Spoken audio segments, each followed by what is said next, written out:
Gandivete, o podcast do seu pet.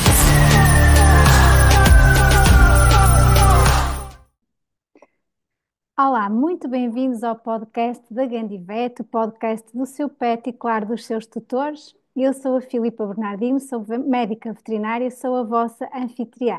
Hoje tenho aqui comigo a Diana Espada Lopes, uma das médicas veterinárias da Gandivete, com o tema O meu animal tem cancro, e agora? Olá, Diana, muito bem-vinda e obrigada por estares aqui comigo hoje. Olá, Filipe, obrigada pelo convite.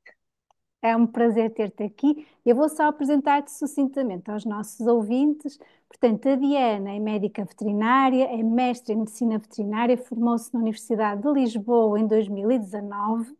Atualmente faz clínica de pequenos animais, animais de companhia, de primeira opinião. Tem um currículo muito giro. Ela trabalhou com a Galaxy Vet durante a guerra na Ucrânia, naquela fase inicial, a fazer telemedicina, a ajudar os animais nas situações de calamidade. Fez várias formações na área de oncologia, cardiologia, ecografia. Neste momento está a fazer um mestrado de Oncologia, por isso é que hoje nos vai falar um bocadinho também deste tema, que é a área que a apaixona. E então as suas áreas de interesse são, claro, a Oncologia, a Dermatologia, a Cardiologia e também o comportamento animal. Portanto, muito obrigada, Diana, por estares aqui. Então vamos tentar esclarecer os tutores, não é, sobre isto do Uhum. cancro, não é? Porque quando um animal tem este diagnóstico é sempre muito difícil para os tutores. Primeiro, eu gostava que explicasse aos tutores o que é isto do cancro, como é que afeta o corpo do animal, quais são os tipos de tumores que existem, aqueles que nós chamamos cancro.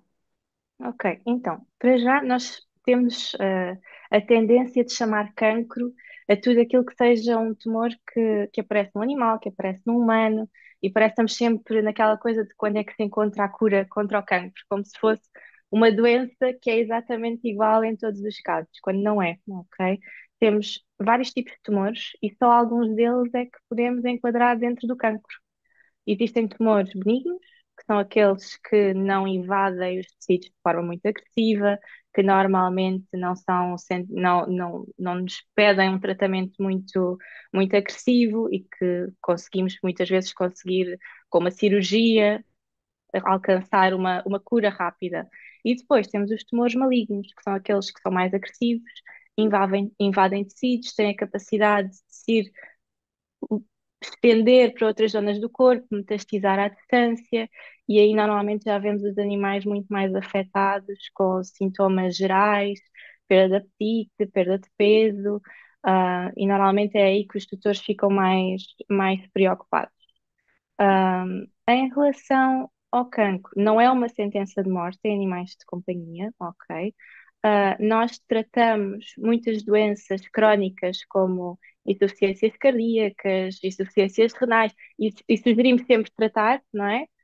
E sabemos que a esperança de Claro, vida às vezes não é longa, às vezes é 1, 2 anos, mas exatamente, para um animal vale a exatamente. pena. Portanto, num animal com cancro, se nós lhes pudermos dar isso também, é tratarmos como se fosse uma doença crónica e dar-lhes mais esse 1, 2 anos, o que é fantástico. Claro, e até porque 2 anos nos animais de companhia É correspondem a imenso. muitos mais anos do que, Sim, não sim, é? sim, sim, Do sim, que, sim. do que a nossa vida humana. Portanto, nós quando falamos então de cancro, o que tu dizes é o cancro no fundo maligno, não é? Aquele que, Sim, sim, quando sim, tu sim, sim. falas de invadir, é aquele que, por exemplo, está num órgão e que tem capacidade de invadir os órgãos que estão à sua Uhum, volta, não é? À beira, e como tu disseste, ou então a capacidade para se espalhar através da corrente sanguínea ou do sistema uhum, linfático e começa depois a afetar outros órgãos que estão mais à uhum. distância. Mariana, e quais são as principais causas de cancro? Existe alguma forma de prevenir ou minimizar os riscos? Nós na veterinária falamos sempre das raças predispostas, ou seja, para os tutores nos perceberem aquelas raças que geralmente os estudos mostram que há uma maior percentagem de cancro, não é, nesta raça. Há alguma forma de prevenir ou minimizar o risco de terem cancro? Uma das principais perguntas que nós temos é: e a culpa é minha? Ele está com cancro porque eu fiz alguma coisa de errado? Podia ter feito alguma coisa diferente? É assim, o cancro é uma doença que é multifatorial. Existem fatores genéticos, fatores ambientais, a idade às vezes também faz com que possam aparecer mais casos de cancro, porque o cancro, ao fim e ao cabo, é uma mutação que se dá numa célula e essa célula começa a multiplicar-se de forma descontrolada, ok? Portanto, não há nada que o dono faça que leva a que o animal tenha cancro. Agora, claro, existem alguns fatores de risco. Sabemos que animais obesos ou com uma má alimentação acaba por ser muito semelhante aos humanos, não é? Humanos, não Tem, é? É verdade. têm a maior predisposição para desenvolver doenças tumorais. Sabemos que o fumo do tabaco, donos que sejam fumadores, isso também pode influenciar o aparecimento de cancro em animais. Portanto, aqui é pensarmos que o animal deve ser o mais saudável possível. E nós, enquanto tutores, acabamos por controlar muito o ambiente dele. Portanto, se pudermos fazer passeios regulares, uma alimentação equilibrada, evitar que exista excesso de peso, check-ups frequentes no veterinário. Muitas vezes só o facto de termos as vacinas atualizadas faz com que todos os anos tenhamos que ir ao veterinário e é feito um exame físico geral e já permite detectar alguns sinais de alerta. Por exemplo, o ano passado tinha mais 2 quilos que tem este ano. Será que passa aqui alguma coisa? Temos que investigar. E depois, claro que há raças que são sempre o nosso alerta. Eu, quando em clínica tenho um boxer doente a aparecer-me em consulta, às vezes a primeira coisa que me salta à cabeça é podemos ter aqui um tumor Claro, escondido. Porque os claro. boxers, os Goldens, são raças muito predispostas para tumores. Sabemos que raças grandes e gigantes também têm mais tendência para alguns tipos de tumores. O estado de esterilização também, e fala-se muito disso agora.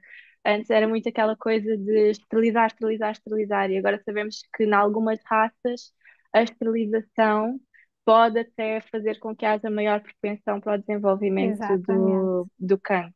Portanto, em tutores que sejam conscientes, não é? E que consigam controlar, há determinadas raças que se calhar já nem vamos aconselhar a A esterilização. esterilização. Ok. Uhum, Isso é mesmo muito interessante, estes novos estudos, não é? Porque antigamente nós falávamos, não é? Pelo menos era o que se dizia, não é? Que a esterilização, e ainda é verdade, não é? Que previne o tumor de mama, não é? Se elas forem uhum. Sim, sim, esterilizadas sim. antes do primeiro cio, entre o primeiro e o segundo, não é? Depois do segundo o efeito já não é assim, tanto como nós desejaríamos. Portanto, agora aqui temos que pesar, não é? Ou seja, avaliar a Uhum. raça e percebermos se é ou não. É, E é mesmo isso, eles no fundo são iguaizinhos a nós, que é, claro que é uma predisposição genética, como nós sabemos que há nos humanos, claro que há todo o ambiente à volta que também faz com que os animais possam ou não desenvolver cancro. Falaste muito bem da alimentação, e já vamos falar disso também um bocadinho melhor mais à frente. E disseste uma coisa que as pessoas devem realmente perceber, que é o cancro, no fundo, é uma mutação numa célula. Nós sofremos mutações diárias nas nossas células, tal como os nossos animais, mas o nosso sistema imunitário é capaz de eliminá-las. Portanto, em algum momento há uma falha e realmente essas células começam a multiplicar-se. E diz-me uma coisa: o cancro afeta geralmente só os animais mais velhos, ou pode afetar animais mais jovens também? é comum nós vermos cancro em animais mais velhos, mas pode afetar animais de qualquer idade. Por exemplo, o linfoma, que é dos tumores mais comuns que nós vemos em clínica, a idade média que nós vemos são 6 anos, não é propriamente um Então, animal velho. Temos os timomas, que se desenvolvem no timo, em animais mais jovens. Portanto, não é uma doença relacionada com a idade. Claro que com a idade, a probabilidade de existirem mutações que não sejam eliminadas pelo próprio organismo aumenta, ok? claro. Mas não é uma doença de animais velhos, não. Então, e quais são os sintomas que os tutores devem estar alerta, nesta situação que os deve levar a procurar o veterinário? É assim, eu acho que animais que estejam diferentes, ok? Porque nada melhor do que o dono para saber que o seu cão ou o seu gato não está aquilo que costuma ser, ok? Qualquer coisa que os donos comecem a achar que é sinal de alerta, se aquilo passar mais do que ali uns dias, se calhar convém procurar ajuda. Agora, coisas mais específicas, perder peso sem causa aparente, ok? aprenderem a palpar o próprio animal, sentirem algum alto na pele que seja estranho, palparem as zonas dos linfonodos, que são os gânglios linfáticos, que é muito semelhante aos sítios onde as pessoas os têm, não é? Às vezes é relativamente fácil sentir estes linfonodos aqui nos cães, nas axilas, aqui nesta zona. Se virem algum aumento anormal, procurar o veterinário. Perda de apetite também, vómitos, diarreias crónicas, perceber se há ali algo que antes o animal vomita. Antes o meu animal vomitava só quando comia alguma coisa que estava estragada. Agora comecei a notar que ele vomita uma vez por semana. Se calhar Já já é não é um sinal normal. de alerta, exatamente. Sim, sim, sim. E é mesmo isso, é a perda de peso, e daí também a importância dos check-ups regulares que mencionaste anteriormente, Uhum, porque nós também vamos até, durante o exame físico, palpar o animal, perceber se há ali alguma massa, uhum. podermos fazer depois ali algum diagnóstico, não é? Para vermos que tipo de massa temos. E este diagnóstico de cancro está a aumentar nos últimos anos, não é? Os estudos dizem. Ai, que o cancro nos animais está a aumentar. Será que é o cancro que está a aumentar ou é o diagnóstico, ou seja, os métodos complementares de diagnóstico que nós temos à nossa disposição, que também são cada vez mais evoluídos e permitem-nos cada vez fazer mais diagnósticos? Ou também será que os tutores cada vez se preocupam mais com os animais? A longevidade deles está a aumentar, não é? E também por isso é que estão a surgir mais casos ou a ser mais diagnosticados. Qual é a tua opinião sobre isto? Eu acho que é um bocadinho tudo. Então, temos tutores cada vez mais preocupados, não é? O animal faz cada vez mais parte da família. Já não é aquele cão que em alguns casos é, mas por norma não é aquele cão que se tem de guarda só para ladrar quando aparece um estranho, não é? Está dentro de casa, pequenos sinais, os donos notam, procuram ajuda e isso faz com que consigamos, de facto, diagnosticar mais casos destes.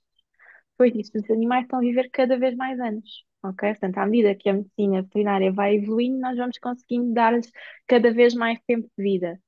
E, apesar de não ser uma doença de animais velhos, sabemos que eu acho que é quase 50% dos animais com mais de 10 anos eventualmente vão desenvolver um processo tumoral, ok?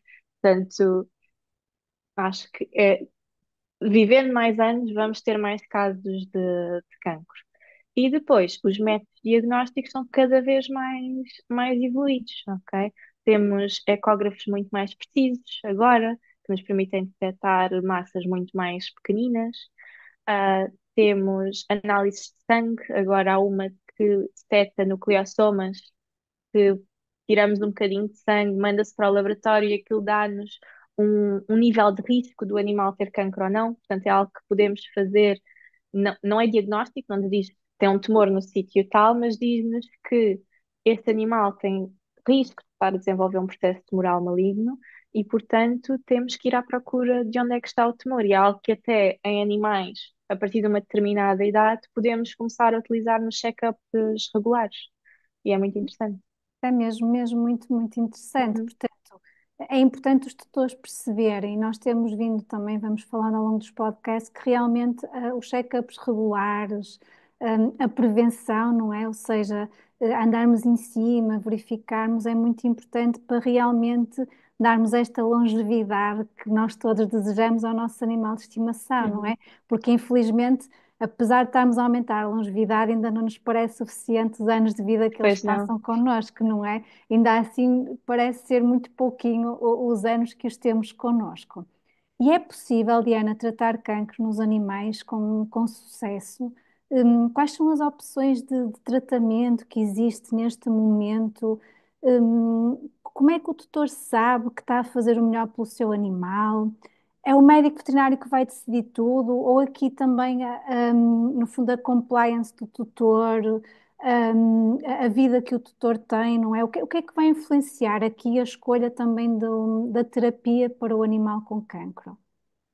Há aqui vários fatores que estão envolvidos nisto. Primeiro, o tipo de tumor que temos dá-nos alternativas diferentes quanto ao tratamento. Alguns sabemos que a cirurgia é uma opção e a cirurgia pode ser curativa, ok? E depois a única coisa que nós fazemos é um acompanhamento regular, se de facto, se não for um tumor benigno, se for um tumor maligno, e sabemos que tem hipótese de voltar a aparecer, é um acompanhamento regular do animal para irmos vendo se aparece mais algum sinal de alerta. Portanto, diria que os casos mais fáceis talvez sejam os cirúrgicos, não é? É verdade. Depois temos quimioterapia, tal como temos em humanos, ok? Um, e é uma hipótese que na maior parte dos tumores pode estar em cima da mesa, mas que a capacidade financeira do tutor às vezes pode ser limitativa, ok? Ah, Temos imunoterapias também, já com muito sucesso, por exemplo, no melanoma oral canino existe já a imunoterapia, que é aquilo que nós chamamos de vacina do melanoma, que aquilo que faz é, caso volte a aparecer, portanto, idealmente primeiro é cirúrgico e depois caso volte a aparecer, depois de ser feita a imunoterapia, aquilo que acontece é que o corpo reconhece que aquilo é o tumor e o próprio sistema imunitário é que vai defender-se contra o tumor e matar as células Giro. tumorais, o que é muito, muito interessante. Existe também radioterapia, que não está disponível em Portugal, de momento, mas existe em Espanha. Portanto, tutores que estejam disponíveis a levar o Podem, animal até a claro. Espanha é uma hipótese, não está assim tão longe, não é? Nós é que somos um país pequenino e que achamos que as distâncias são São, muito são muito grandes, grandes, é verdade. ah, mas é já aqui ao lado. Ah, Relembra-me só do resto da pergunta, Da como é que era? radioterapia, da parte de como é que tratamos, as Ah, opções sim, disponíveis, sim, sim, sim, sim. e se é o veterinário que escolhe tudo. Ou seja, Ok. como é que tu fazes este maneio com os tutores que te procuram na área da oncologia? Tu pões tudo em cima da mesa, depois é decidido em conjunto. Como é que tu fazes isso? É assim, a decisão nunca deve ser apenas do veterinário, ok? O veterinário aquilo que deve fazer é informar, ok? Exato. Ah, Explicarmos que tumor é que nós temos, que cancro é que nós temos, ah, falar sobre as hipóteses de tratamento, discutir preços, porque às vezes estamos a falar de, pronto, podemos fazer isto, isto e isto, e os donos estão, ok, então vamos fazer isso tudo, mas às vezes O pode não preço é ser, pode proibitivo, não não é? ser, Claro. não ser possível. E depois também há a hipótese de dar apenas cuidados paliativos, porque infelizmente nem todos os cancros vale a pena tratar, ou nem sempre o animal está em condições de aguentar o tratamento. Portanto, antes de pensarmos em tratar, pensarmos na qualidade de vida do animal, que é o mais importante, e também nas convicções que o tutor tem. Claro, Ok? nas Portanto, convicções não, de cada um, é verdade. sim, sim. Isso é muito interessante. E diz-me uma coisa, há vários tipos de quimioterapia, certo? Portanto, a Uhum. pessoa, quando pensa na quimioterapia, nós associamos muito à quimioterapia que nós vemos na medicina humana. E nós também temos, não é? Que o animal tem que ficar internado, há a quimioterapia endovenosa, não é? Na veia. Mas, quais são realmente os efeitos secundários no animal? Porque os animais são diferentes dos humanos, portanto é importante as pessoas perceberem isto. E será que a quimioterapia, às vezes o tratamento com quimio, é pior que o próprio cancro? Ou para explicarmos, para desmistificarmos aqui um bocadinho isto da quimioterapia nos animais Então, de estimação? parece que quando nós dizemos quimioterapia em consulta, estamos a dizer um palavrão, porque as pessoas ficam super assustadas e às vezes a primeira coisa que dizem é: não vou sujeitar o meu animal a isso. Ok? Apesar de ter apresentado a estatística toda de se nós fizermos este tratamento, podemos conseguir atingir uma remissão e ter o seu animal, sei lá, durante mais não sei quanto tempo e eventualmente até vai morrer de outra coisa que não isto. Assim que introduzimos o tema de quimioterapia, muitas pessoas ficam logo de pé atrás. Isto porquê? Porque associam muito àquilo que vêem em humanos, ok? Ah, os animais são criaturas fantásticas, ok? Não, a nível de efeitos secundários da quimioterapia, a percentagem de animais que apresenta efeitos severos é mínima, ok? Os animais, ao contrário dos humanos, não vão ficar carecas, ok? Existem algumas raças que sim, que pelo decrescimento contínuo que podem eventualmente perder pelo, mas não ficam completamente carecas e é algo que depois pode reverter. Muito raramente têm náuseas, têm vômitos, Isso normalmente não acontece em animais e quando acontece, há medicação que os donos podem fazer em casa, não é necessário, por norma, internar. Ah, eles reagem muito, muito bem. E ao contrário do que acontece nas pessoas, que nós as vemos a passar por aquele processo todo em que ficam muito piores antes de depois poderem recuperar, os animais, a partir do momento em que começam a fazer o tratamento, já se sentem melhor, Melhor. ok? E outra coisa que é muito interessante nos animais e que se calhar nós devíamos tirar um bocadinho disso, é que eles não sabem que têm cancro. Se eles se sentirem bem, o que interessa é o dia de hoje. Exatamente. Eles sentem-se bem, portanto, não têm aquele bloqueio mental que nós temos do tem cancro. E o pior pode acontecer e ansiedade constante. Eles estão felizes, estão contentes, se nós os pudermos tratar, tratamos e damos-lhes qualidade de vida o máximo de tempo possível. É isso, eu costumo dizer que eles não têm o fator emocional da doença, não é? Ou É, seja, qualquer diagnóstico que façamos para eles é o que tu dizes, desde que estejam bem, se sintam bem, não é? É o que eles querem. Muitas vezes até nas situações, por exemplo, de amputação, que não é que até há alguns tumores que têm que se fazer, é bastante mais violento para o tutor, não é? pois É é. ter a imagem visual do animal sem um membro. O animal não vai saber, ele só vai perceber que tem realmente um andar novo e diferente, mas vai se adaptar rapidamente porque o que ele quer é não ter dor, estar Não bem, é isso? E sentir-se se calhar tem confortável. menos um membro, mas está mais confortável do que quando tinha, não é? Exatamente, Porque se foi necessário chegarmos a uma amputação, provavelmente havia muita dor associada, ah, exatamente, e o exatamente. animal vai se sentir muito mais Muito mais confortável. confortável. E a natureza adapta-se. Portanto, nós vemos animais que acordam de uma amputação e já estão de pé, querer Todos correr e contentes, saltar, todos exatamente. contentes. Ou seja, também além do fator emocional, não há o fator estético, não é? No É, fundo, das terapias e das cirurgias para o cancro. Diana, e se os tutores decidem não tratar o animal, já falaste aqui dos cuidados paliativos, não é? Portanto, eles decidem não tratar, às vezes por questões financeiras, por questões religiosas, o que for, não é? Portanto, ou porque já passaram por um processo, ou as próprias pessoas, ou um membro da família, e não querem submeter o animal a isso.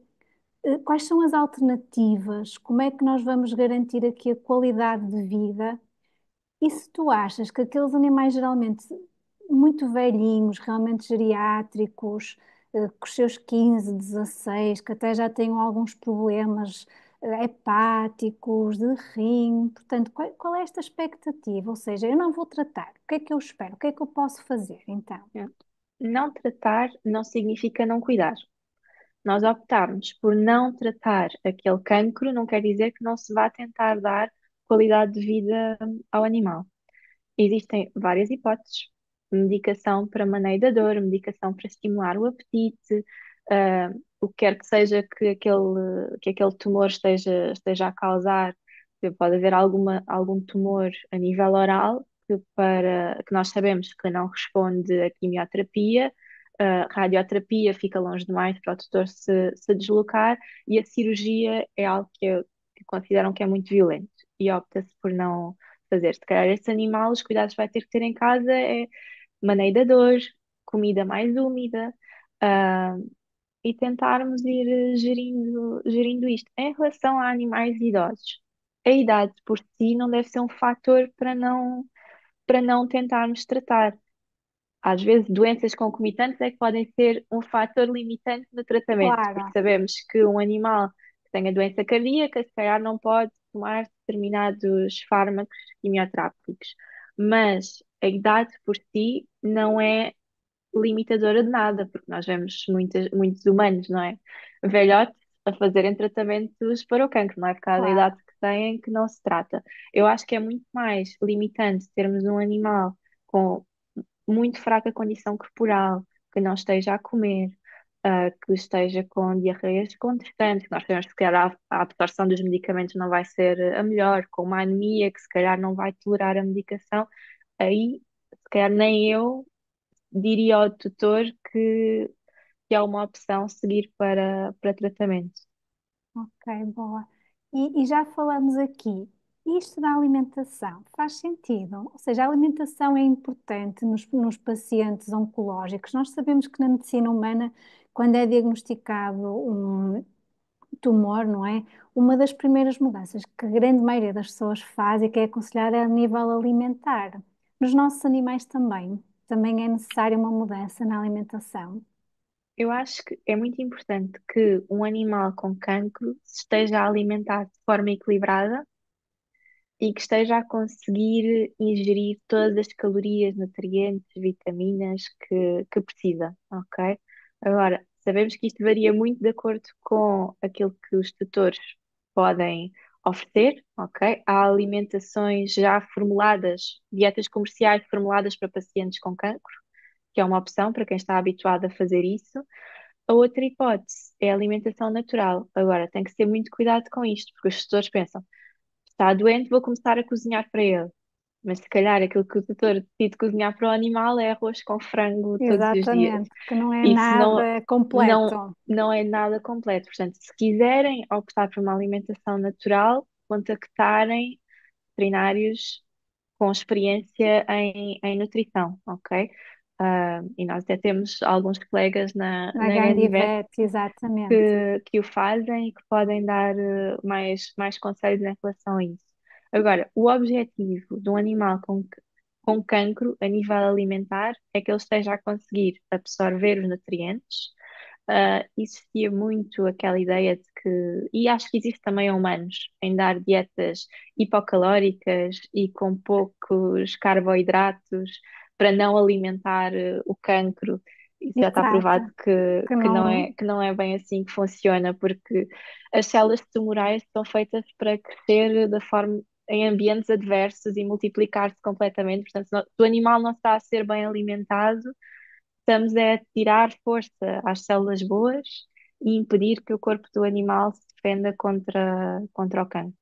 Portanto, é, uma alimentação equilibrada e saudável é o mais importante. e como em todas as doenças, não é? Nós sabemos que um animal bem nutrido, com uma boa alimentação, é o primeiro passo para a recuperação, não é? Para ele realmente conseguir ter tudo que necessita para ultrapassar a doença.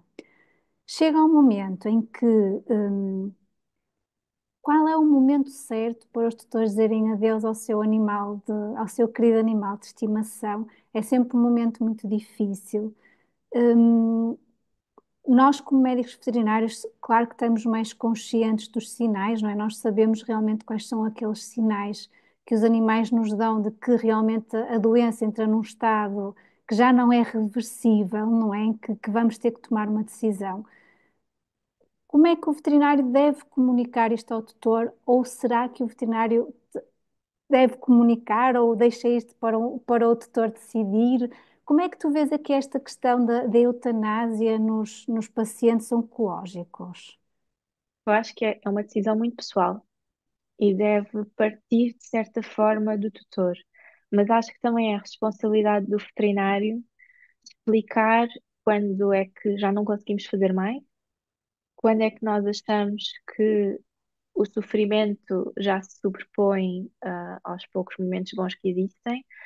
E o que eu costumo dizer aos tutores é: quando os momentos maus se começam a sobrepor aos momentos bons, se calhar está na hora de nos De tomar começarmos a a decisão. despedir, ok? Agora, claro que a eutanásia não tem que ser sempre a única opção. Podemos tentar dar qualidade de vida até ao fim. Existe uma morte mais natural. Agora, se temos a oportunidade de acabar com o sofrimento do animal, e eutanásia significa morte boa, não é? Ah, acho que deve ser sempre posta em cima da mesa. E nos veterinários também vejo muito. Há colegas que dizem: não sou eu que vou falar sobre o assunto. Quando os donos quiserem, têm que ser eles a dizer que querem. Mas eu acho que também deve partir muito de nós falar sobre quando é que deve ser o momento. E mesmo quando estamos, eu acho que deve ser falado isso logo numa abordagem inicial ao cancro, não é? Quando nós sabemos que estamos perante um tumor maligno que eventualmente vai acabar em morte, gerir muitas expectativas, ok? Não devemos estar a prometer milagres, não é? Claro que existem animais que superam qualquer Claro, expectativa, claro que mas sim. apresentarmos as estatísticas é importante dizer: sabemos que animais com este tipo de cancro, fazendo isto, temos esta longevidade, fazendo aquilo, temos esta, mas que eventualmente vamos chegar ao momento em que não conseguimos fazer muito mais. Portanto, Exato. a partir daí, mas eu acho que a maior parte dos tutores que passam por um processo oncológico com o animal sabem quando é que é a altura, não é? É É, olhar para eles e dizer já não é o meu cão, já não é o meu gato, eu vejo é, que eles dizem-me que tá na hora. eu concordo plenamente e eu acho que os animais até nisso são muito generosos connosco, porque eu acho que eles nos mostram realmente um momento que para eles já está bom, este momento eu já não quero mais, já vivi tudo o que tinha a viver, eu neste momento quero partir e concordo em absoluto contigo. Eu acho que nós, como médicos veterinários, nos cabe, é lógico que nós não vamos tomar a decisão pelo tutor, mas cabe-nos sem dúvida alertar os tutores para aqueles sinais, principalmente os sinais de sofrimento, de dor, que nós realmente já estamos. Com todas as terapias, já experimentamos tudo e já nada funciona, não é? E, portanto, o animal às vezes até já nem está a comer ou come muito pouquinho. Portanto, eu acho que nos cabe também a nós, porque eu acho que os tutores precisam deste conforto, precisam desta. Porque nós é que também temos o conhecimento, não é? Eu acho que eles também precisam de sentir que os apoiamos, porque deixá-los sozinhos nesta decisão não me parece justo, porque nós é que temos o conhecimento do nosso lado. Portanto, eu Sim, concordo plenamente contigo, mas realmente não é um momento difícil, não é um momento fácil. E disseste muito bem, na oncologia é muito importante aqui a gestão de expectativas, na oncologia, em qualquer doença crónica, não é? Portanto, é aqui, no fundo, gerir as expectativas dos tutores e porque também acho que nos cabe a nós, que temos o conhecimento de garantir que o animal não sofre e garantimos sempre o bem-estar dele. Agora, Diana, para terminar, quando é que os tutores devem procurar, então, um oncologista veterinário, uma segunda opinião de um médico especialista na área da oncologia? eu acho que sempre que houver oportunidade, havendo um diagnóstico de cancro, se os tutores puderem falar com um especialista, Perfeito. estão a advocar pelo seu animal, estão a tentar fazer o máximo. Agora, nós sabemos que muitas vezes, a nível geográfico, não é fácil conseguirmos um especialista.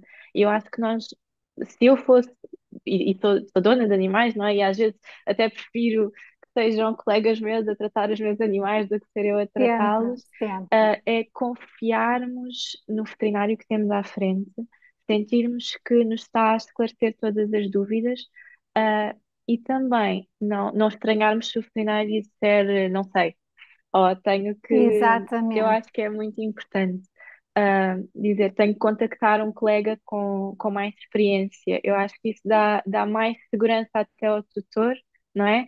Saber que o veterinário, e é isto, antigamente, não é? O veterinário tinha que conseguir fazer tudo, tinha que estar a ajudar uma vaca no campo e a seguir a fazer uma cesariana clínica e uma vacina.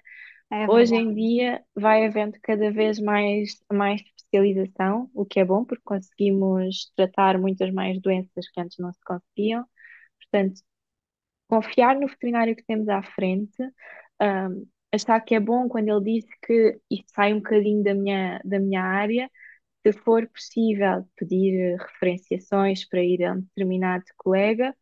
um, e se o tutor achar que não está a ter as respostas todas, que quer esclarecer mais dúvidas. Uma segunda opinião nunca faz Claro. mal. E acho que devemos trabalhar todos enquanto equipa.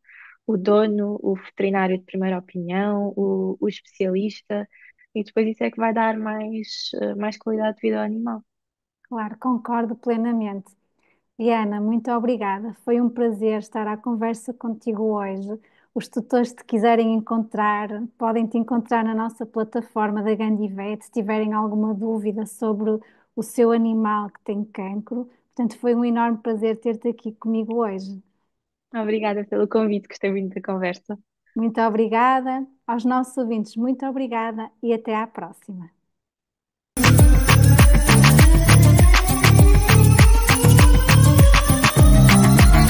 Candivet, o podcast Seu Pet.